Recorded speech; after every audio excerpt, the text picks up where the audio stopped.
रोजाना सबसे पहले अनुपमा सीरियल देखने के लिए हमारे चैनल को सब्सक्राइब करें। एपिसोड के स्टार्टिंग में हम देखते हैं बा बोलती है, अनुपमा प्रेम ने इतना कुछ किया लेकिन फिर भी तुमने उसको कुछ भी नहीं बोला। बापूजी बोलते हैं मुझे भी आज प्रेम पर बहुत ज़्यादा गुस्सा आया।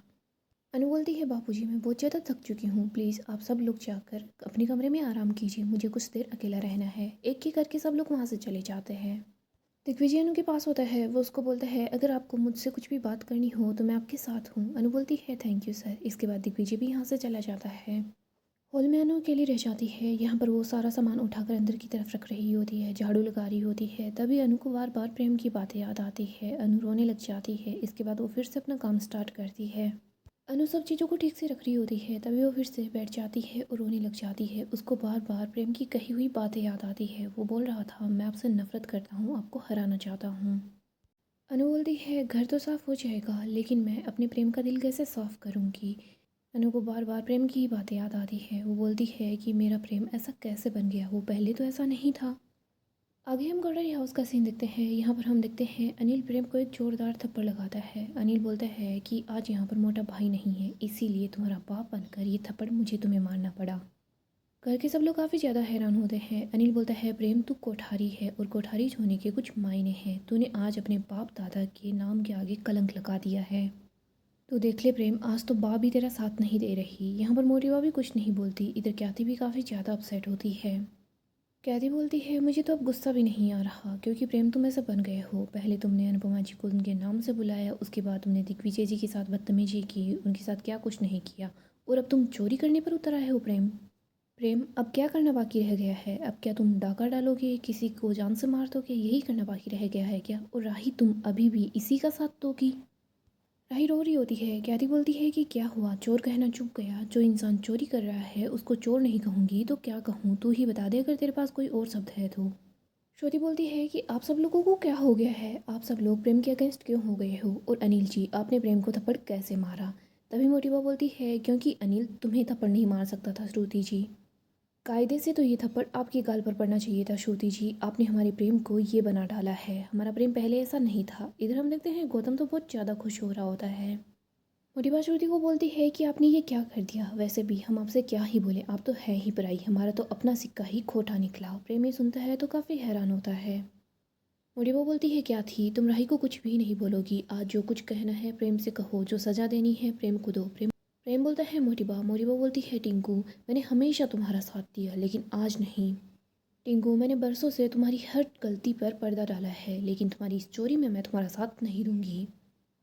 बेटा वो अनुपमा हमारी भी दोस्त नहीं है, लेकिन कोठारी दुश्मनी के अंदर चोरी का काम नहीं करते। इधर गौतम हंस रहा होता है। वो सोच रहा होता है वाह मोटिबा वाह, आपने क्या कुछ नहीं किया। मोटिबा आपने तो दिग्विजय का घर तोड़वा दिया, अपनी जिंदा बेटी के कत्ल में अपने दामाद को अंदर करवा दिया, और राही के साथ उसके एडमिशन के टाइम पर भी आपने क्या कुछ नहीं किया। इससे अच्छा तो चोरी ही है। लेकिन आज प्रेम का बैंड बज ही रहा है तो ठीक है, बसने देते हैं। मोटिवा बोलती है प्रेम तुझे क्या हो गया है, तू सही और गलत के बीच फ़र्क भी भूल गया है। इधर श्रुति बीच में कुछ बोलने लगती है तो मोटिवा श्रुति को साफ साफ बोल देती है श्रुति जी आप बीच में मत बोलिए वरना आपके साथ भी अच्छा नहीं होगा। मोटिवा श्रुति की तरफ देखती है और बोलती है कि भगवान आपके जैसी माँ किसी दुश्मन को भी ना दे। वाह श्रुति जी आपने क्या कमाल के हमारे बच्चों को संस्कार दिए हैं। हम सिर्फ आपसे एक रिक्वेस्ट कर रहे हैं। मोटिवा हाथ जोड़ती है और बोलती है कि भगवान के लिए हमारे बच्चों से दूर रहिएगा।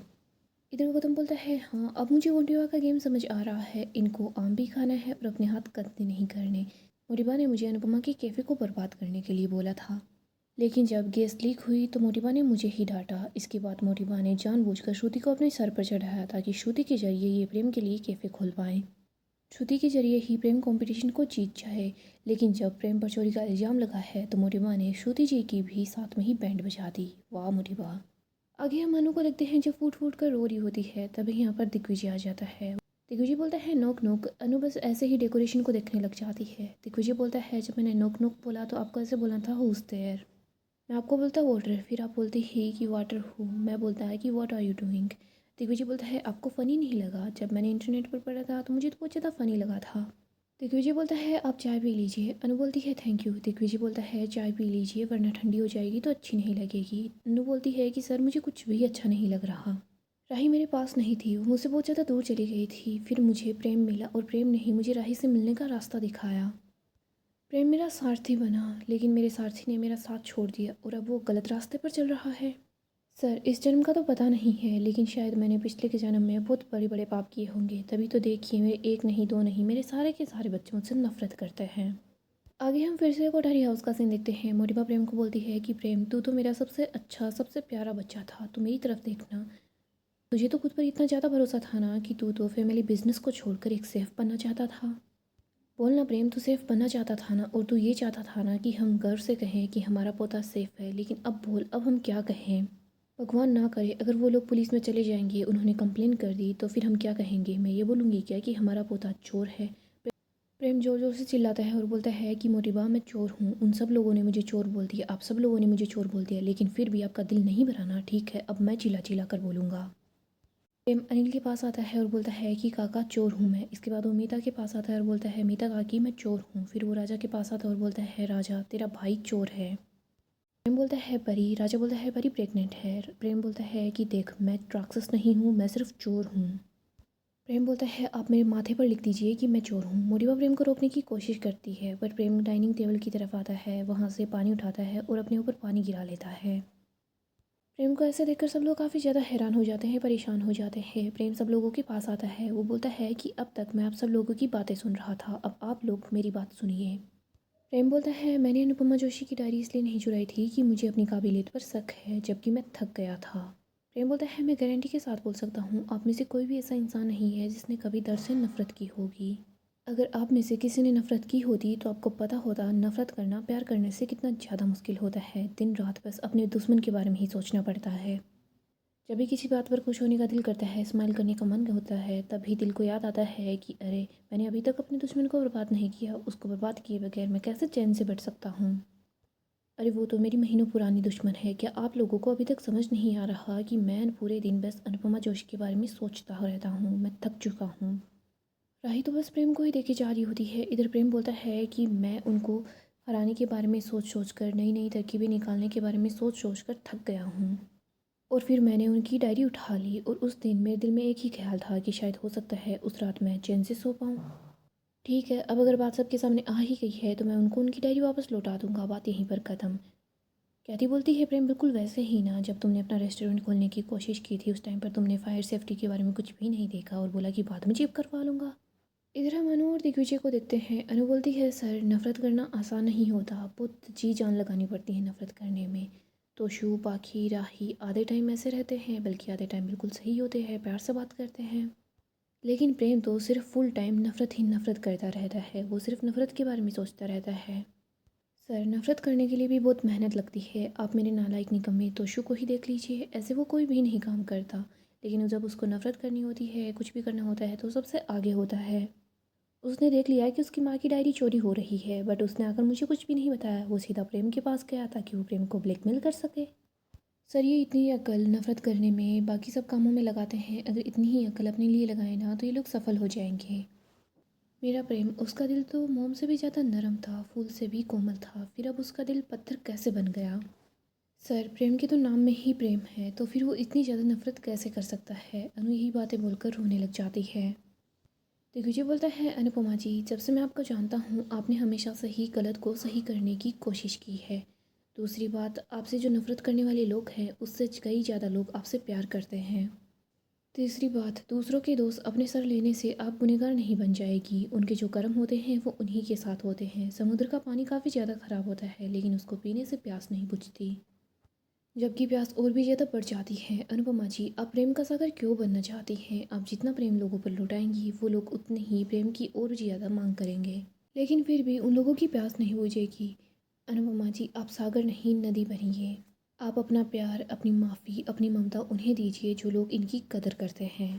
प्रेम सारी की सारी हदें पार कर चुका है। वो अभी ऐलान कर चुका है कि वो आपको अपना दुश्मन मानता है, लेकिन फिर भी आप अभी भी उसी के बारे में सोच रही हैं।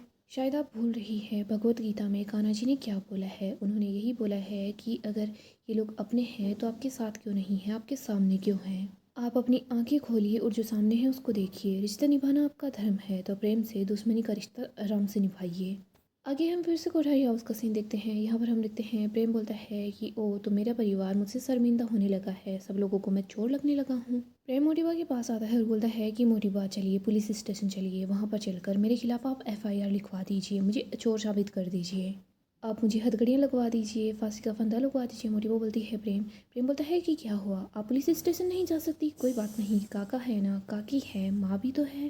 अगर ये सब भी नहीं है तो फिर राही है ना। प्रेम राही के पास आता है और बोलता है कि तुम क्या कह रही थी, तुम हमेशा प्रेम का साथ दोगी, लेकिन फिर भी मैं गलत बात को सही कैसे बोल दूँ? राही, तुमने मुझसे वादा किया था कि तुम हर बात में मेरा साथ दोगी। राही, देख लो तुम्हारी माँ ने मेरी क्या हालत कर दी है, या तो आज तुम मेरे साथ रहो या फिर हमेशा हमेशा के लिए मेरे खिलाफ हो जाओ। प्रेम राही के पास आ रहा होता है, राही पीछे खिसक रही होती है। प्रेम बोलता है कि क्या हुआ, तुम भी सब लोगों की तरह मुझे चोर बोल दो, काका की तरह थप्पड़ मार दो। राही बोलती है प्रेम तुम्हें क्या हो गया है? प्रेम बोलता है राही, तुम्हारी आंखों में जो है मुझे साफ साफ नजर आ रहा है। राही, मुझे साफ साफ दिख रहा है, तुम मुझे कितना ज़्यादा गलत समझ रही हो। प्रेम राही का हाथ पकड़ता है, उसको बोलता है कि राही मारो ना, मुझे थप्पड़ मारो। प्रेम बोलता है राही, तुम्हारी खामोशी मुझे चीख चीख कर बोल रही है, तुम मुझे कितना गलत समझ रही हो, मारो ना, मुझे थप्पड़ मारो। राही बोलती है कि प्रेम तुम ये क्या कर रहे हो। गौतम तो बहुत ज़्यादा खुश होता है, वो बोलता है कि आज तो मोटिवा के टिंकू, राही के प्रेम और इस घर के चिराग का नट ढीला हो गया है। राही प्रेम को बोलती है प्रेम तुमने हाथ उठाने की बात कैसे की, तुम्हें नहीं पता क्या कि डोमेस्टिक वायलेंस कितनी बड़ी प्रॉब्लम है? प्रेम बोलता है मुझे पता है, लेकिन अपनी माँ की तरह तुम लेक्चर स्टार्ट मत करना। राही, सारी दुनिया की प्रॉब्लम मुझ में ही तो है ना। प्रेम सभी घर वालों को बोलता है कि आप सब लोगों को मुझे अपना कहने में शर्म आती है ना, तो फिर ठीक है, मुझे निकाल दीजिए इस घर से। चलिए चलिए निकाल दीजिए ना मुझे घर से बाहर, आप सब लोग मुझे छोड़कर चले जाइए। राही तुम भी चली जाओ, मुझे किसी से कोई भी फर्क नहीं पड़ता। प्रेम को ऐसा देखकर सब लोग काफ़ी ज़्यादा दुखी हो जाते हैं। प्रेम बोलता है कि मैं अकेला ही बहुत ज़्यादा खुश हूँ, मुझे जीत के अलावा कुछ भी नहीं चाहिए, ये कोठारी परिवार भी नहीं। आप सब लोग पहाड़ में जाओ, क्योंकि प्रेम कोठारी है वही विनर बनेगा। सब लोग काफ़ी ज़्यादा दुखी हो जाते हैं। प्रेम सबको बोलता है अगर साथ देना है तो दीजिए, वरना मैं आप लोगों के ताने भी नहीं सुनूंगा। इस कंपटीशन का विनर सिर्फ मैं हूँ, प्रेम कोठारी, अनुपमा जोशी नहीं। प्रेम वहाँ से चला जाता है। इधर हम देखते हैं मोटिवा वहीं बैठ जाती है, वो बोलती है कि क्या हो गया है, हमारे बच्चे को क्या हो गया। इधर हम देखते हैं राही भी प्रेम की तरफ जा रही होती है। आगे हम फिर से दिग्विजय और अनु को देखते हैं। दिग्विजय बोलता है कि अनुपमा जी, अगर प्रेम आपको ताने दे रहा है तो आप उसको आशीर्वाद नहीं दे सकती। अगर वो गलती करे तो आप बार बार उसको माफ़ नहीं कर सकती। अगर वो दुश्मन बने तो आप माँ नहीं बनी रह सकती। प्रेम ने बोला है ना, ये कंपटीशन नहीं जंग है, तो उसको दिखा दीजिए कि आप भी जंग को बहुत अच्छे से लड़ना जानती हैं, बेईमानी से नहीं, ईमानदारी से। आपको लड़ना होगा अनुपमा जी। आगे हम प्रेम को देखते हैं जो अपने रूम में आ जाता है। यहाँ पर वो चीज़ों को इधर उधर फेंकने लग जाता है। तभी यहाँ पर राही भी पहुँच जाती है। राही प्रेम के पास आ जाती है। प्रेम बोलता है कि मुझे सब कुछ समझ आ रहा है, वहाँ सबके सामने कुछ भी नहीं बोली, क्योंकि यहाँ पर तुम अकेले मुंह में मुझे ये सब कुछ सुनाना चाहती थी ना। हाँ राही, बोलो बोलो। राही बोलती है प्रेम मुझे कुछ भी नहीं बोलना। प्रेम, मुझे सिर्फ एक बात पूछनी है, उनके फ़ोन को तुमने ही जलाया था ना? प्रेम को याद आता है उस दिन वो फ़ोन जला रहा था, तो राही भी उस फ़ोन को देखना चाहती थी, बट प्रेम ने उसको फ़ोन को नहीं देखने दिया। प्रेम की आंखों में आंसू होते हैं। प्रेम वो डायरी लेकर आता है, वो बोलता है कि तुम्हें तुम्हारा जवाब मिल गया होगा, चोरी का सामान और चोर तुम्हारे सामने खड़ा है, कानून मैंने तोड़ा है, अब तुम देख लो तुम्हें रिश्ते का क्या करना है। जो भी डिसीजन लेना है जल्दी से ले लो, अगर छोड़कर जाना चाहती हो तो ठीक है चली जाओ, और अभी के अभी चली जाओ। प्रेम गुस्सा करता है और बोलता है कि चली जाओ अगर जाना चाहती हो तो। आगे हम फिर से अनु को देखते हैं, वो बोलती है कि सर कंपटीशन में हम तो वैसे भी लड़ने वाले थे, और अब अगर मैं सिर्फ अपने जीतने के लिए नहीं, प्रेम के भविष्य के लिए भी लड़ूंगी, मैं उसको अच्छाई की तरफ वापस लेकर आऊँगी। सर, ना तो मैं ये कंपटीशन हारूंगी और ना ही मैं अपना बेटा हारूंगी। अब हमें जीतने से कोई भी नहीं रोक सकता, क्योंकि ये अनुपमा कंपटीशन के लिए बिल्कुल तैयार है, लड़ने के लिए तैयार है। लेकिन इससे पहले मैं एक बार बस प्रेम से मिलना चाहती हूँ। अनु प्रेम के पास कॉल करती है। गाइस, डेली अपडेट के लिए आप हमारे चैनल को सब्सक्राइब करें, साथ ही साथ वीडियो को लाइक भी कर दें। गाइस, अपकमिंग एपिसोड काफ़ी ही ज़्यादा इंटरेस्टिंग होने वाला है। अपकमिंग एपिसोड में हम देखेंगे अनु प्रेम से मिलने के लिए पहुँच जाती है। प्रेम बोलता है कि आपने मुझे यहाँ पर क्यों बुलाया है, मुझसे क्यों मिलना चाहती हैं। अनु बोलती है कुछ नहीं, मेरे दिल में सिर्फ एक सवाल था। जो प्रेम हमेशा सब लोगों का ख्याल रखता था, आज वो सबको दर्द कैसे देने लग गया। जो प्रेम होठों की खुशी था, वो अब सबके आंसू कैसे बन गया है। तुम प्रेम ऐसे क्यों हो गए। प्रेम, तुम्हारा सपना तो सिर्फ कैफे खोलना था, उसको ऊंचाइयों तक लेकर जाना था, लेकिन ये सपना बदल कर इस अनुपमा को बर्बाद करना कब से बन गया। यहाँ पर प्रेम बोलता है कि आपको मैं कोई भी जवाब नहीं दूंगा। प्रेम और अनुपमा ये दोनों एक दूसरे के आमने सामने ही होते हैं। प्रेम तो अभी तक काफ़ी ज़्यादा गुस्से में होता है। वो बोलता है कि अगर आपको आपकी डायरी चाहिए तो वो मिल जाएगी, मैंने आपकी बेटी को वो डायरी दे दी है। आगे हम राही को देखते हैं जो श्रुति के पास आती है। वो बोलती है कि श्रु, आपने ये क्या कर दिया। श्रुति बोलती है वो अनुपमा। राही बोलती है कि आपकी मम्मी से जो भी प्रॉब्लम है आप उनसे सॉर्ट कीजिए, मुझे और प्रेम को बीच में मत लाइए। श्रुति बोलती है राही तुम समझने की कोशिश करो, मैं हमेशा तुम्हें सिर्फ खुश देखना चाहती हूँ। राही बोलती है अगर आप मुझे खुश देखना चाहती है तो आपने प्रेम को ऐसा क्यों बना दिया, आपने मुझसे मेरे प्रेम को क्यों छीन लिया, ये प्रेम वो प्रेम नहीं है जिसे मैं जानती थी। राही श्रुति को खूब सुनाती है, वो बोलती है कि आपकी वजह से ये सब कुछ हो रहा है, आपने प्रेम को चोरी करने के लिए क्यों बोला, आपने उसको रोका क्यों नहीं। श्रुति अगर आपको जो भी करना है अपने आप से कीजिए, मुझे और प्रेम को मोहरा बनाना बंद कर दीजिए। यहाँ पर राही श्रुति को बोल देती है कि वो प्रेम से और राही से दूर रहे। सो दोस्तों नेक्स्ट एपिसोड काफ़ी ज़्यादा इंटरेस्टिंग होगा। अगर आपको ऐसे ही अपडेट्स जानना पसंद है तो आप हमारे चैनल को सब्सक्राइब करें, साथ ही साथ वीडियो को लाइक भी कर दें।